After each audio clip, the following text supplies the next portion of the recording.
اللہ تعالیٰ کے اس نعمت کی شکر میں انسان کو چاہیے کہ وہ اگر اس کے 365 جوڑوں کی آج حفاظت ہوئی ہے تو دن میں کم از کم 365 صدقے کرے.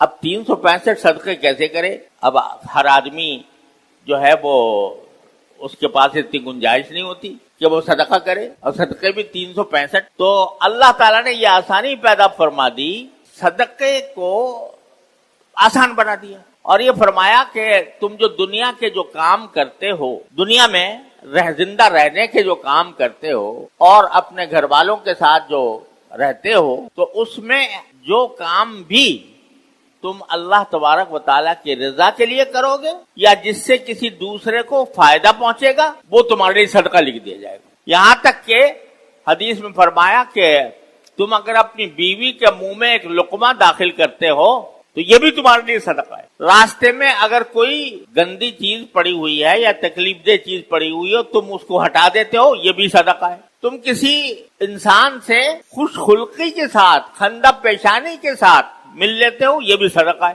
اگر تم کسی کو راستہ بتا دیتے ہو، اس کو راستہ نہیں مل رہا، اس کو راستہ بتا دیتے ہو، یہ بھی صدقہ ہے. ایک آدمی ہے، کوئی کام کرنا چاہ رہا ہے، اس سے وہ کام ہو نہیں رہا، تم اس کے کام میں اس کی مدد کر دیتے ہو، یہ بھی صدقہ ہے.